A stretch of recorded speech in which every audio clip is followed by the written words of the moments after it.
4장 27절에서 31절까지 말씀 보니까 그 하나님께서 모세를 불러서 오늘 오전에 말씀을 우리 받았던 대로 그 너희 연약함, 너희 부족함, 안 된다고 하는 그거를 들어서 하나님께서 너에게 나타나셨고 너와 함께 하시는 것을 나타나 믿게 하려 함이니라 이렇게 말씀을 하셨죠. 그 말씀이 성취되는 장면입니다. 27절에 보니까 여호와께서 아론에게 이르시되 광야에 가서 모세를 맞으자 하시매 그가 가서 하나님의 산에서 모세를 만나 그에게 입맞추니 모세가 하나님께서 자기에게 분부하여 보내신 모든 말씀과 하나님께서 자기에게 명령하신 모든 이적을 아론에게 알리니라. 모세와 아론이 가서 이스라엘 자손의 모든 장로들을 모으고 아론이 여호와께서 모세에게 이르신 모든 말씀을 전하고 그 앞에서 이적을 행하니 31절 이렇게 되어 있죠. 백성이 믿으며 하나님께서 이스라엘 자손을 찾으시고 그들의 고난을 살피셨담을 듣고 머리 숙여 경배하였더라 라고 되어 있습니다. 분명히 하나님께서 이렇게 말씀하셨죠. 너에게 내가 나타난 것을 내가 믿게 하려 함이니라 라고 하셨던 말씀은 오늘 말씀에 분명히 성취됩니다. 백성이 믿으며 여호와께서 이스라엘 자손을 찾으시고 그들의 고난을 살피셨담을 듣고 머리 숙여 경배하였다라고 되어 있습니다. 이처럼 올 한 해 우리가 정복의 시련이라고 하는 언약을 두고 내 수준과 상관없이 하나님께서 선택된 자로 하나님께서 우리를 불렀습니다.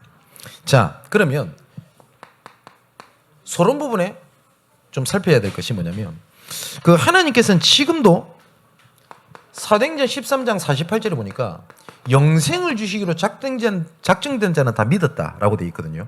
여기 보니까 구원을 받기로 작정된 자가 분명히 있습니다. 그러면 정말 이 말씀이 맞다면 그 우리가 전도가 된다, 안 된다, 쉽다, 어렵다라는 말씀은 틀린 거죠. 왜냐? 하나님께서 예비해 놨기 때문에. 그죠? 그래서 나는 내 주변에 없는데요? 라고 해서 없는 게 아니고 나는 계속 된다고 해서 나는 무조건 잘 된다는 게 아닙니다. 모든 것은 하나님의 손에 있거든요.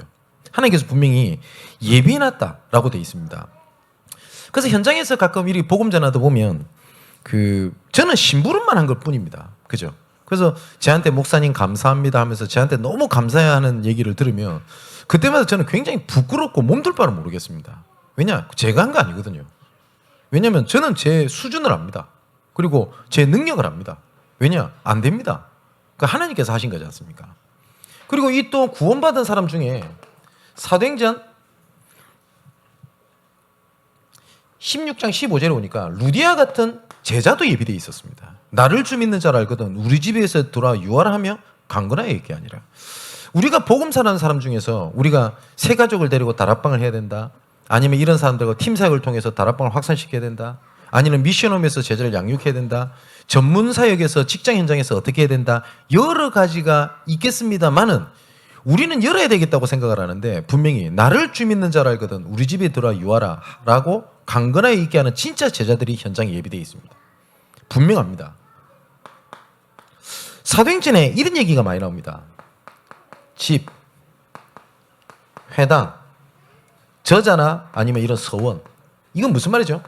이 복음운동이 계속 지속될 수 있는 시스템도 예비되어 있다는 말입니다. 그래서 저는 예비되어 있다라고 하는 이 단어가 시간이 가면 갈수록 점점 크게 보입니다. 진짜 맞다는 생각이 듭니다. 왜냐하면 저는 처음에 제가 뭘 해야 된다고 생각을 했어요. 그리고 제가 능력이 있어야 된다고 생각을 했습니다. 내가 받은 축복, 내가 가진 능력으로 하면 전도가 된다고 생각을 했습니다. 근데 시간이 가면 갈수록 뭘 많이 느끼게 되냐면 내가 할 수 있는 게 아무것도 없구나. 그리고 나와 관련된 건 아무것도 없구나. 어느 정도냐? 나는 가만히 있는데 하나님께서 문을 여신다 라는 것들을 굉장히 많이 느끼게 됩니다. 저를 아시는 분 우리 교회에 많지 않습니까? 제가 굉장히 열정적이고 활동적이고 아니면은 제가 막 해보려고 해서 열의가 있고 이런 사람이 아니고 우리 성도분들 잘 아시지 않습니까? 근데 그거하고 진짜 상관이 없어요. 그래서 이 단어가 점점 크게 보입니다. 아, 예비돼 있다. 예비돼 있다. 제가 이 예비돼 있다라고 하는 사실을 알게 됐던 계기가 하나가 있습니다. 제가 신학교를 가서 제가 부산 저 대연동에 살았거든요. 전도가 안 되는 겁니다. 다른 사람 된다는데. 그래서 전도를 해보려니 됩니까? 안 될 수밖에 없는 조건을 전 다 가지고 있는데요. 그래서 신학교를 그만둬야 되겠다라고 결정을 한 겁니다. 왜냐? 전도도 안 되는데 신학교 다니면 뭐합니까? 그잖아요. 억울한 겁니다. 그런데 왜냐하면 제가 중학교 2학년 때인가? 그때부터 이제 신학교를 가고 싶었거든요. 한 번만 기대봐야 되겠다. 그래서 제가 학교를 안 갔어요. 일주일 동안 신학교를. 안 가고 집에서 월요일부터 금요일까지 5일 동안 작정 기도를 한 겁니다. 기도 제목 딱 한 가지. 전도가 되어진다고 하는데 진짜 만일에 기도해서 안 되어지면 난 그만두는 거다. 하나님 살아계시니까. 그래서 밥 먹고 말씀 듣고 기도하고 자고 그게 다 했어요. 그 기도 중에 한 가지였습니다. 전도가 되어진다는데 하나님 진짜 되어진 걸 나한테 보게 해달라. 지금은 제가 왜 금요일까지 전도가 안 되더라고요. 제가 지금은 왜 안 되는지를 확실히 압니다. 왜 그때 기도해도 안 됐는지. 왜냐하면 밖을 안 나갔어요. 집에만 가만히 앉아가지고 자취방에 하나님 전도가 되게 해주세요. 월요일 지나고. 밖에 안 나가. 누구한테 전화도 안 해. 화요일 지나도. 금요일 딱 되니까 아니나 다를까 안 될 거 아닙니까? 아 그래 그만두는 거다 이거. 그러고 있는데 주방에서 뭐 따글따글거리는 소리가 나요. 어떤 이상한 좀 마시간 아줌마가 제 방에서 라면을 끓여 먹고 있는 겁니다. 그러니까 이 동네에서 좀 약간 좀 정신이 좀 온전치 않는. 평상시는 다 이 사람 무시하거든요. 저도 그랬어요. 근데 제 기도 제목이 있었을 거 아닙니까? 전도가 되게 없어서. 이 아줌마가 하나님 계획으로 보이는 거예요. 이 아줌마가. 그래서 라면 끓여 먹을 때까지 기다린 겁니다. 그래서 라면을 다 끓여 잡수시고 제가 그때 태어나서 처음으로 복음이라는 걸 전해봤어요. 제가 그럼 지금처럼 정확하게 몇 세가 정리가 돼 있냐? 그랬던 적도 아닙니다. 그때 제가 나이가 20살, 21살 이럴 때인데요. 그래서 그냥 막 아는 대로 그냥 얘기한 겁니다. 복음 전한다시고. 근데 영접하시겠습니까? 이러니까 영접하겠대요. 그 영접을 하는 겁니다. 그게 제가 처음으로 영접을 시켜본 첫 경험이었어요. 근데 신기하죠. 제가 이 복음 전했으니까 이 사람한테 어마어마한 일이 일어날 거다라고 믿었던 게 아니었어요. 그냥 예수님을 얘기한 거예요. 근데 이 사람이 예수 믿고 그 동네에서 좀 맛이 갔다라고 할 정도인데 이분이 말씀을 계속 듣게 되면서 그냥 좀 좋아졌다가 아니라 이 사람이 완전 치유돼 버렸어요. 이 딸이 그때 당시에 관질 환자인데 얘가 정상으로 이제 돌아버린 겁니다. 이 남편이 그 부경대학교 지금은 안 계시죠. 부경대학교 사무과장이었거든요. 이분이 알코올 중독이었어요. 이분이 예수 믿고 돌아버린 겁니다. 그래서 이분이 지금 부산의 어느 모 교회의 장로님이십니다. 제가 그때 하나 느낀 게 뭐냐면 예비돼 있구나. 이건 내 수준하고 능력하고 상관없구나. 그래서 저는 이 말이 믿어지기 시작했어요. 내가 하나님의 사람이 맞다면 예비돼 있다.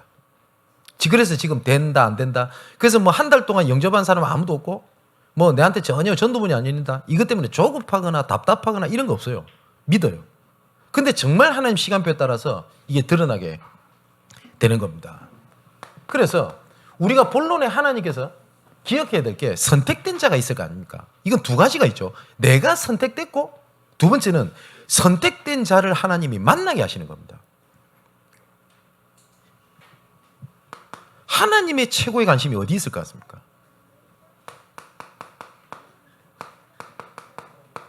전도 제자에 있습니다. 사도행전 7장 55절에 보니까 스데반이 성령 충만하여 하늘을 우러러 주목하여 하나님의 영광감인 예수께서 우편에 서신 것을 보고 라고 되어 있거든요. 근데 하나님의 우편, 하나님의 보좌 이런 단어가 성경에 여러 군데가 나오는데 유일하게 우편에 서 있다라고 표현했던 부분이 사도행전 7장 55절입니다. 이때 전도자 스데반이 복음을 전하고 이 전도자 스데반의 마지막 순간에 예수님께서 어떻게 되셨냐? 보좌에 앉으신 예수님께서 보좌에 서 계셨다라고 말씀하셨어요. 그러면 생각해 보십시오. 내가 전도를 한다 안 한다, 열매가 있다 없다를 떠나서 내가 전도자로 부른 사람이 맞다면 하나님의 최고의 관심은 누구한테 있겠습니까? 정말 하나님 말씀이 사실이라면. 아까 말씀드렸던 것처럼 하나님의 보좌의 축복이 함께하는 사람이 전도 제자입니다. 그리고 이 전도 제자에게 하나님께서 보내심을 받은 주의 천군 천사가 있거든요. 이 시공간을 초월하는 역사로 전도제를 함께 하십니다. 뿐만 아닙니다. 빛 대신 그리스도께서 237의 빛이 연결돼 가지고 관계된 모든 곳에 하나님의 응답이 일어나게 되는데, 빛이 비춰지게 되면 어둠이 물러가겠죠. 어둠이 물러갔더니 보지 못했던 하나님의 숨은 계획이 보이는 거예요. 그동안은 깜깜해서 안 보였단 말이에요. 그죠? 그래서 창세기 1장 2절에도 흑암, 혼돈, 공허, 이 현장에 창세기 1장 3절에 하나님께서 빛이 있으라 라고 하셨거든요. 흑암, 혼돈, 공허가 물러가게 되니 그게 문제인 줄 알았는데 그게 하나님의 숨은 계획이에요. 나는 절대 안 된다고 생각했던 그곳이 하나님의 새로운 밭인 겁니다. 그죠? 이게 전도제자의 축복이거든요. 그래서 우리는 두 가지를 봐야 되는 겁니다. 이런 자의 흐름 속에 내가 선택되었고, 이런 선택된 자를 하나님께서 예비해 놓고 하나님께서는 일을 진행해 가시는 겁니다. 이 전도제자 중심으로 하나님께서는 모든 지구를 움직인다 해도 과언 아닙니다. 하나님께서는 스데반이 복음 전하다가 돌에 맞아 죽는 그 순간에 우편에 앉으셨다라고 되어 있습니다. 그럼 전도자의 발걸음을 하나님께서 어떻게 보시겠습니까? 그죠? 그럼 여기 계신 분들이 지금 된다 안 된다, 상태가 좋다 안 좋다 떠나서 하나님은 그거 안 보신다고 되어 있죠. 우리 지지난주 말씀 안 하셨습니까? 그의 언약을 기억하사 라고 되어 있습니다. 이스라엘 백성들이 상태가 좋았다 아닙니다. 좋아졌다가 아닙니다. 그의 언약을 기억하사. 아브라함의 하나님, 이삭의 하나님, 야곱의 하나님께서 너와 함께 하시는데 그 언약을 기억하사 하나님의 때가 되어 정복의 시련을 시작하여 가나안 정복을 하나님께서 시작하게 하신 겁니다. 그렇다면 하나님께서 우리에게 주신 언약이 있을 거 아닙니까? 그 선택된 자로 부르심을 받았고 이 선택된 자를 예비가 돼 있는데 현장에 이런 사람을 찾기 위해서 하나님께서 모든 것을 준비하신 겁니다. 자, 두 번째입니다. 중요한 거는 중직자입니다. 성경에 보면은 중직자가 장로 아니면 유사, 70인 이런 자들이 다 중직자를 얘기하거든요. 그래서 모세에게 하나님께서 얘기하신 것도 처음부터 바로에게 가라라고 먼저 말씀 안 하시고 뭐요? 장로들에게 가라. 그래서 장로들에게 가서 먼저 이거부터 얘기해라. 여리고를 무너뜨릴 때도 하나님께서 말씀하십니다. 여리고 가서 무너뜨려라 라고 안 하시고 유사들을 먼저 불러서 이걸 깨우쳐라. 그죠? 오늘 본문에도 분명히 돼 있지 않습니까? 먼저 장로들에게 얘기를 해라. 이 얘기를 한 겁니다. 왜냐하면 장로들은 일을 시키기 위해서 장로가 있는 게 아니거든요. 이 장로들이 해야 될 일, 이 중직자들이 해야 될 일이 뭐냐? 현장의 중요한 문이란 말이에요. 그죠? 그래서 모든 이스라엘 백성들의 장로들을 불러서 유월절 언약을 전달해라. 그래서 장로와 함께 해라. 그래서 오늘 본문에도 이렇게 돼 있습니다. 29절에 모세와 아론이 가서 이스라엘 자손의 모든 장로를 모으고 이리 돼 있죠. 아론은 제자의 표본이거든요. 이런 전도 제자를 세워서 이런 하나님께서 예비된 사람 속에 누구를 세우는 거냐? 중직제를 세우는 겁니다. 먼저 중직제를 세워서 어떻게 해요? 아론이 여호와께서 모세에게 이르신 모든 말씀을 전하고 그 백성 앞에서 이적을 행했다라고 돼 있거든요. 지금까지 하나님께서 교회를 세우셔서 많은 제자들과 이런 사람들을 속에서 하나님의 시간표에 따라 중직자 시대를 연 겁니다. 그럼 우리는 이런 생각이 들 수 있단 말이에요. 내가 자격이 되나 안 되나 라고 돼 있잖아요. 제가 오늘 오전에 말씀드렸지 않습니까? 자격이 있고 없고는 이건 내 생각이고요. 토기장이 되신 하나님의 손에 있습니다. 맞죠? 성경에 나오죠. 금그릇, 은그릇, 귀 있을 그릇과 천 있을 그릇을 토기장에 이미 정해놨어요. 그걸 하나님의 절대주권이라고 합니다. 맞죠? 근데 금그릇이 꼴보기 싫은 거예요. 주인이. 별 마음에 안 들어. 근데 이 질그릇이 너무 마음에 들어요. 앤틱하고 뭡니까? 뭔지 모르게 좀 그 옛날 뭐 보수적인 느낌도 나고 그래서 이 질그릇 안에다가 뭘 넣나? 보화를 집어넣어 버린 겁니다. 그랬더니 다른 사람들은 질그릇이지만 뭐예요? 보화그릇입니다. 근데 이 금그릇이 마음에 안 들어서 에이 모르겠다. 뭐 소변도 급한데 오줌 싸야 되겠다. 이러면 요강이 돼버리는 거예요. 그죠? 그래서 하나님이 하신 말씀입니다. 천 있을 그릇과 기 있을 이 선택은 누가 하셨다고요? 하나님이 하셨어요. 근데 우리 스스로 이렇게 판단한 겁니다. 내가 자격이 되니 안 되니? 아닙니다. 간혹 가다가 이런 생각이 들 수 있을 거 아닙니까? 뭐 저분이 장로 자격이 되나? 저분이 뭐 권사 자격이 되냐? 저런다고 렘넌트냐? 그건 내 기준. 하나님께서 뭐라고 말씀하셨냐? 내가 토기장이라고 돼 있어요. 바울은 심지어 뭐라고 얘기를 했냐? 진흙이 토기장에게 나를 왜 이렇게 만들었소라고 항의할 수 있냐? 맞지요? 그래서 하나님께서 중직자 시대를 여신 겁니다. 그래서 우리가 장로들을 먼저 불러서 이 말을 해가지고 현장에 전달하는 거다. 그래서 우리가 지금 중직자 훈련을 하는 겁니다. 이제 중직자 됐으니까 이 중직자 훈련에 대해서 뭐 중직자가 해야 될 여러 가지가 있겠죠. 예를 들어서 장로의 원리, 장로의 권한, 해야 될 일 여러 가지가 있겠죠. 그것도 해야 될 때가 올 거라고 저는 생각을 합니다. 그런데 그것이 먼저 들어가는 것은 저는 원하지 않습니다. 왜냐하면 중직자의 가장 중요한 가장 큰 첫 번째가 그게 아니거든요. 그죠? 자, 보십시오. 중직자를 세워서 하나님께서 어떤 일을 하셨는가 보십시오. 애굽을 하나님께서 정복의 실현을 하시기 위해서 하나님이 불렀던 사람이 있습니다. 요게벳, 이드로, 요수아, 갈렙, 라합 이런 사람들입니다. 또 블레셋을 정복의 실현을 하기 위해서 쓰셨던 중직자가 한나, 이세 이런 사람들입니다. 그래 많지도 않습니다. 또 아람을 정복의 실현을 하기 위해서 하나님께서 불렀던 사람들이 있습니다. 그리고 또한 아수르 대표적인 한 사람 뽑은 누굽니까? 오바댜 같은 중직자입니다.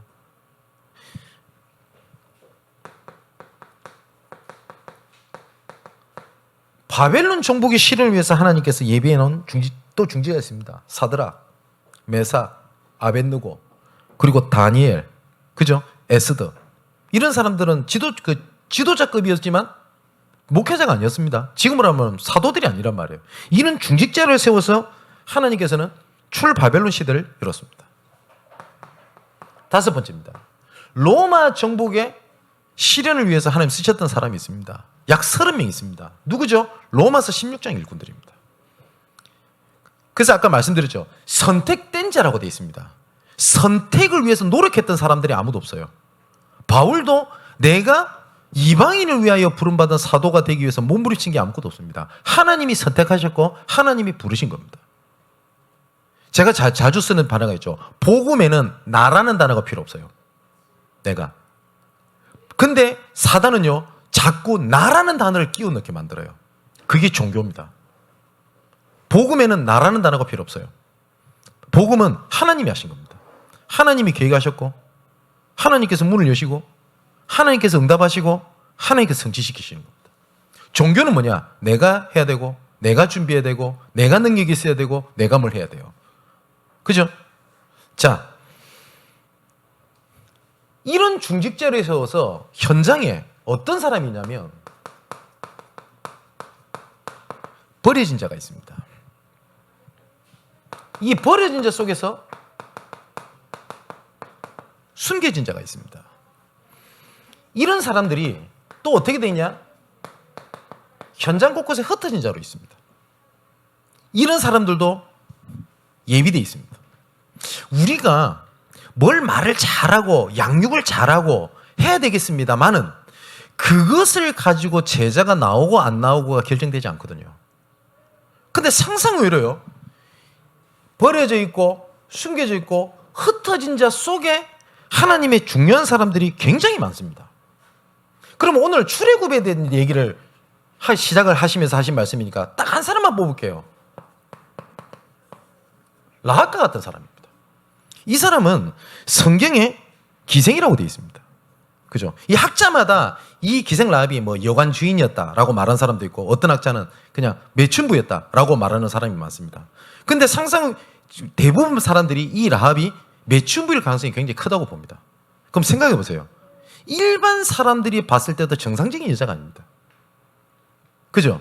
그런데 이 기생 라합이 버려져 있고 숨겨져 있고 흩어져 있었어요. 하나님이 어떻게 해요? 선택된 자였습니다. 근데 이 사람이 하나님의 말씀을 직접 들은 것도 아닙니다. 뭘 봤냐? 직접 들은 것도 아니고 들리는 얘기로 이런 분이 여호와 하나님이구나. 이게 하나님의 계획이구나. 이런 사람이 있다니까요. 말씀을 직접 들은 것도 아니에요. 전해 들었어요. 이거를 가지고 하나님에 대한 고백을 하는 겁니다. 아, 천지창조하신 하나님이시고 내 모든 것을 주관하신 하나님이구나. 그죠? 그래서 이 사람을 위하여 정탐꾼을 숨겨주는 겁니다. 그래서 언약을 딱 하나 받게 되죠. 나와 우리 가정을 구원하옵소서. 그래서 빨간 줄을 매달아라.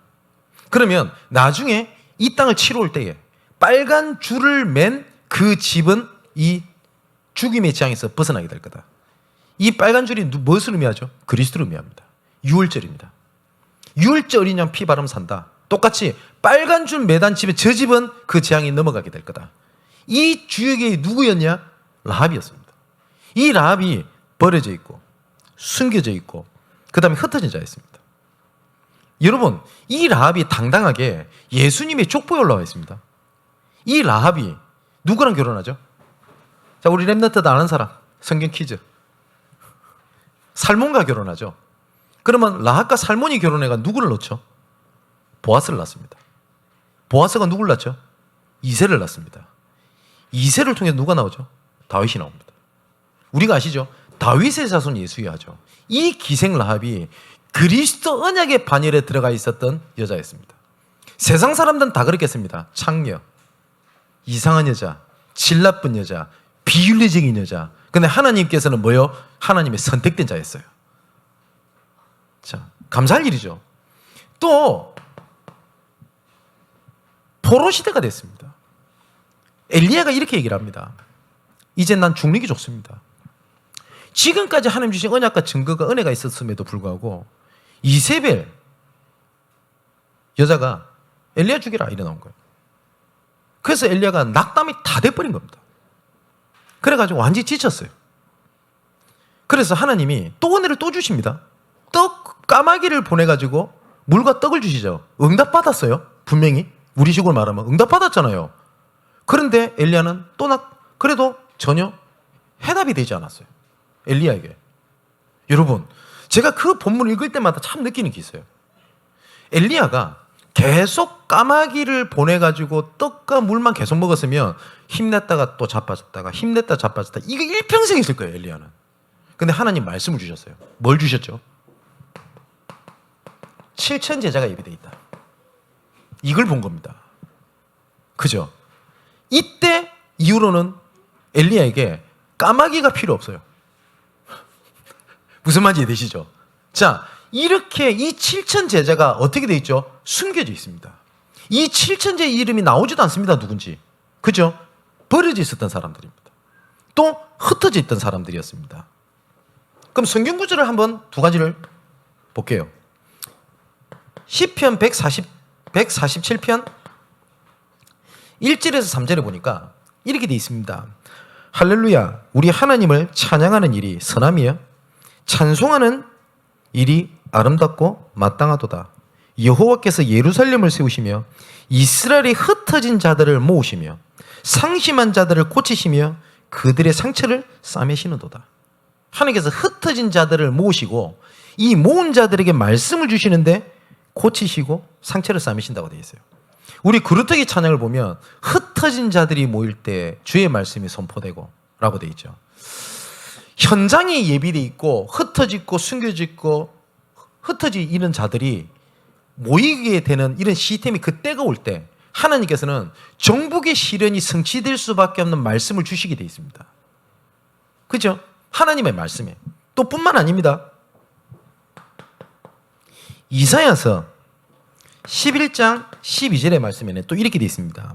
여호와께서 열방을 향하여 기치를 세우시고 이스라엘의 쫓긴 자들을 모으시며 땅 사방에서 유다의 흩어진 자들을 모으게 될 것이다 라고 되어 있습니다.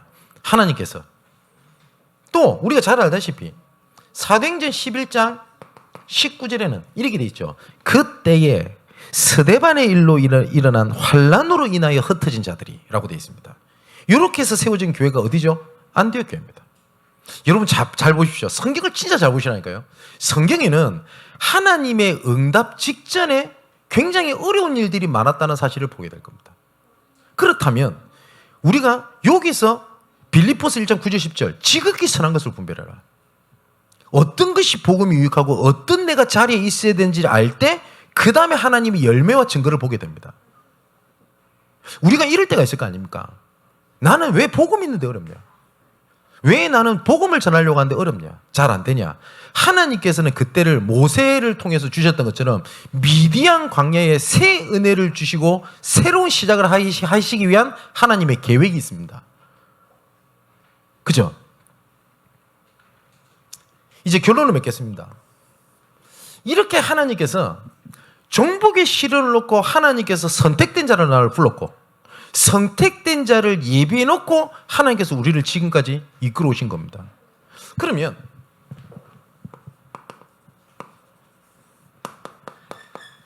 정복의 시련하고 사람을 살리는 시대를 열어야 되겠는데 제일 중요한 게 있습니다. 교회 시스템입니다.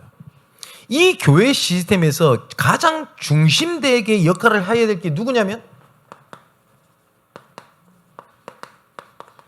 목회자입니다. 이 말은 목사인 제 말을 많이 들으라 라는 얘기가 아니죠. 교회 시스템에서 제일 중요한 거는 강단입니다. 그래서 여기서 우리 함께 도와주셔야 되겠고 그리고 여기 우리 교육자들이 있을 거 아닙니까? 가장 신경 써야 될 것이 뭐냐면 하나님의 말씀이 에스겔서 47장의 말씀처럼 곳곳에 흘러갈 수 있도록 전달해야 돼요. 그죠? 그러면 렘넌트 부서에서 각 여전도회 각 부서에서 지금 뭘 해야 될 것인가를 고민하지 말고 지금 주신 말씀을 통해서 내가 현장에서 해야 될 작은 실천이 뭔지를 찾아내는 겁니다. 많은 걸 하자는 게 아닙니다. 그죠? 말씀에서 나온 대로 움직이면 돼요. 그리고 가장 중요한 거는 강단에서 은혜 받는 것 중심으로 모든 걸 다 움직이셔야 돼요. 조금 은혜 받는 부분에 은혜 받는 것보다 조직이 강해버리면 안 돼요. 맞죠? 그렇다고 조직이 필요 없다라는 얘기가 아닙니다. 조금 더디게 갈 수는 있습니다. 근데 은혜 받는 거 외에 걸림돌이 될 것 같다? 그러면 멈춰야 돼요. 기다려야 돼요. 그런데 시간표 되면 하나님께서 그렇게 하십니다. 그래서 교회 시스템을 놓고 뭐든지 뭘 중심으로 가야 되냐면 선택된 자들을 계속 그 언약에 따라 갈 수 있도록 배경이 되어주고 이런 선택된 자들이 현장에 흩어져 있는 걸 찾는데 모든 방향을 맞추는 겁니다. 두 번째 중요한 게 있습니다. 이제는 현장에 대한 시스템들을 위해서 하나님께서 부르신 자들이 누구냐면 중직자들입니다.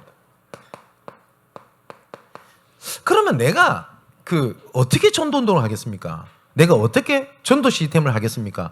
그런 고민을 안 하셔도 돼요. 이제 뭘 하면 되냐면 내가 일주일에 한 번, 1시간을 우리가 11조를 드리죠. 똑같이 전도를 위한 10의 1조를 드린다고 생각하시면 됩니다. 필요하면 교육자를 초청하십시오. 혼자가 그렇다면 같이 할 사람들과 같이 하자고 손을 잡으십시오. 그렇게 해서 어떻게 하냐? 일주일에 한 번, 1시간, 한 현장에 내가 다른 거 말고 내가 전도를 놓고 하나님께서 분명히 선택된 자가 있는데 이 사람을 만나게 없어서라는 기도 제목만 갖고 계셔야 됩니다. 그래서 다락방의 원리가 뭐죠? 우리 다락방을 하니까 다락방을 자꾸 성경 공부로 생각하는데 다락방의 정의는 내가 있는 지역에 하나님의 계획이 있음을 알고 말씀 운동을 일으켜 예수 생명 예수 능력 하는 겁니다. 그럼 중요한 건 딱 그 앞에 두 가지가 있죠. 내가 있는 지역에 하나님 계획이 있다. 이걸 놓고 내가 말씀 운동을 펼쳐놓는 겁니다. 혼자 하든 뭘 하든. 만일에 교육자가 필요하면 교육자를 초청하는 겁니다. 근데 예를 들어서 내가 A라고 하는 어떤 사람을 만나는데 사역자는 그 지역에 하나님의 전도의 계획이 있다라는 것을 알고 들어가요. 근데 당사자는 몰라도 상관없어요. 아닌 말로. 그 방향 따라 인도받으면 되기 때문에. 그래서 이런 말씀 운동이 우리 중직자들 중심으로 해서 전 성도들 현장마다 깔려 있어야 돼요. 이 혼자 하든 뭘 하든. 상관은 없어요. 필요하면 교육자를 초청하시라니까요. 세 번째 시스템입니다. 우리의 미래입니다. 이 미래는 우리 렘넌트 후대들 부교육자들입니다. 우리 교회에 우리 윤 목사님 중심으로 해가지고 우리 교회에 전도사님 오셨어요. 교육자가 왔어요. 그러면 우리 교육자들이 가장 성도들한테 칭찬받고 가장 인기가 좋은 교육자 뭔지 아십니까? 교회를 잘하면 돼요. 그런데 교회를 잘 했는데 이거 시스템을 준비를 못 해놓으면 교회 배경이 있으면 전도운동을 못 해요. 그 교육자가.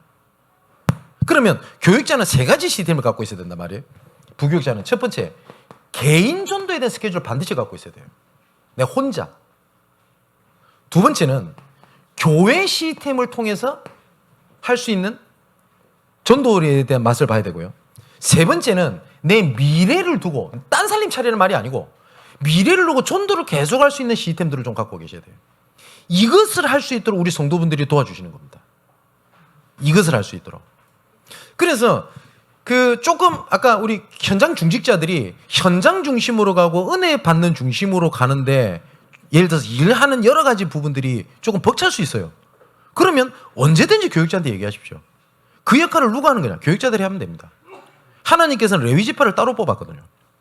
그러면 우리 교육자들이 일 죽으라고 하는 말이냐? 이 수준을 말하는 게 아니죠. 잠시 은혜 받을 수 있도록 누가 이 역할을 하는 거냐? 교육자들이 하면 됩니다. 그런 부분들은. 근데 교육자가 만일에 조금 일이 지쳐가지고 난 못하겠다 이러면 교육자 하지 말아야 되고요. 그거는 아닌 말로. 그잖아요. 그래서 이 세 가지 시대를 여는 기준이 있습니다. 우리가 교회의 여러 가지를 조직이라든지 행정이라든지 여러 가지 사이가 좋아야 되는데 다 좋아요. 근데 그 방향 목적이 어디 있어야 되냐? 여기 있어야 된다고요. 나는 선택된 자고 선택된 자를 예비해놨다. 그겁니다. 그래서 오늘부터 내 머릿속에 완전히 진짜 각인뿔이 체질되어 있어요. 나는 선택된 자고 나를 통해 선택된 자가 진짜 있다. 이거에 대한 믿음으로 보게 되면 있잖아요. 나는 만나는 모든 사람들이 다르게 보일 겁니다. 내가 어느 날 직장을 갔잖아요. 그러면 그 직장에 하나님이 이 계획이 있는 게 뭔지 이걸 딱 보는 거예요. 특히 일반적인 직장이 아니고 좀 특수하고 전문적인 직장에 있는 사람들이 있을 겁니다. 일반에서는 아닌 말로 목회자가 들어가도 만날 수 있어요. 그러니까 가도 되고. 근데 그렇지 못한 데가 있을 겁니다. 여의도만 예를 들면은 예를 들어서 KBS 저런데 여러분 가고 싶다고 또 아무 데나 갈 수 있어요? 못 가요. 그런데 내가 저 현장에 직장을 다니고 있다? 하나님이 얼마나 관심이 있겠습니까? 그걸 잘 보셔야 돼요. 그죠? 우리 랩런트가 어쩌면 다른 애들과 좀 다른 지금 환경 상황 속에 빠졌다? 일반적이지 않잖아요. 그러면 우리 랩런트, 우리 자녀들을 잘 보면 그 가운데 뭐가 보이는 거냐?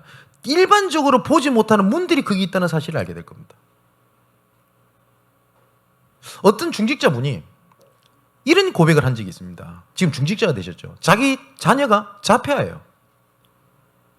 얼마나 부모가 마음이 그럴까요? 근데 이것 때문에 계속 낙담이 되는 겁니다. 기도를 해가 하는데 우리 애들이 계속 우리 내 자녀가 치료되는 것을 보면 힘 좀 나겠는데 점점 자폐가 심각해지는 거예요. 그래서 일반 학교를 정말 보내는 게 기도 제목이었어요, 이분이. 그래서 맨날 저한테 제가 전사 때니까 전사님 진짜 우리 내 자녀가 일반 학교로 갈 수 있도록 치유될 수 있도록 예 기도하겠습니다. 그러면 좋아져서 일반 학교로 갈 수 있는 게 아니라 점점 안 좋아져. 결국은 우리 자폐 애들이 있는 학교를 가게 된 겁니다. 이분이 낙심을 파괴해버린 거예요. 언약 잡았는데. 그래서 학교를 갔답니다. 그러니까 이런 애들이 학교 선생님만으로도 일손이 부족하거든요. 근데 학부모들이 돌아가면서 일을 해야 되는 거예요. 안 그래도 자녀 문제 때문에 낙심했지. 근데 학교 오라고 하지. 그러니까 이분을 빠기 치는 거예요. 애들 말로. 그러다가 하나님 은혜를 주신 겁니다. 어떤 상황이냐. 이거는 자폐 부모가 아니면 학교를 못 들어간대요. 특수학교라서. 근데 다 어렵더랍니다. 이때 머릿속에 탁 스치고 하는 생각. 이 학교에 하나님이 나를 보내신 거고. 그거였었어요. 그래서 이분이 생각을 고친 겁니다. 이거는 우리 자녀에게 응답이 없는 게 아니라 하나님께서 우리 자녀를 파송시킨 거다. 이분이 언약을 잘 잡은 거예요. 그죠? 그리고 난 다음에 일이 진행되는데 이 자녀가 낳았다 안 낳았다가 중요한 게 아니에요. 이분을 통해서 수많은 이런 자녀 문제 때문에 상처받은 부모들이 예수 믿고 돌아오기 시작하는 겁니다.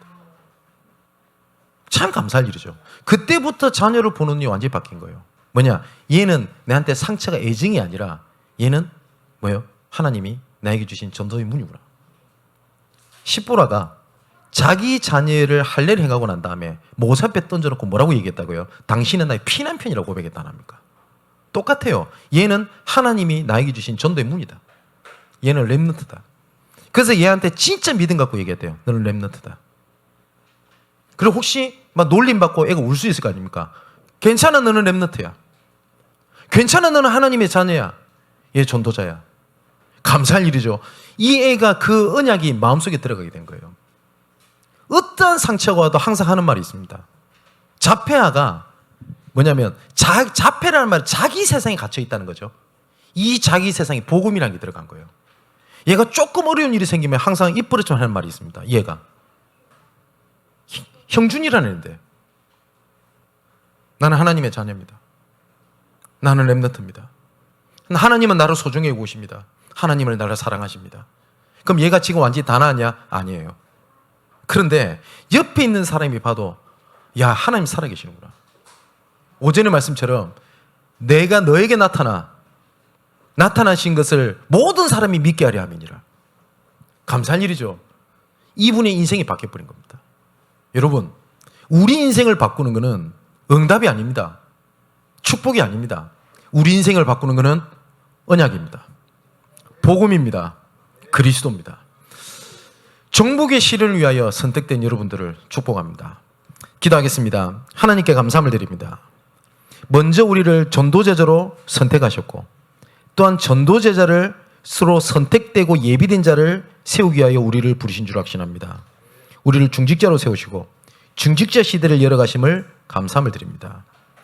우리를 통하여 버려진 자, 숨겨진 자, 흩어진 자를 살리는 응답이 오늘부터 시작되게 하여 주옵소서. 이 일을 위한 교회 시스템, 이 일을 위한 현장 시스템, 이 일을 위한 미래 시스템이 준비되게 하여 주옵소서.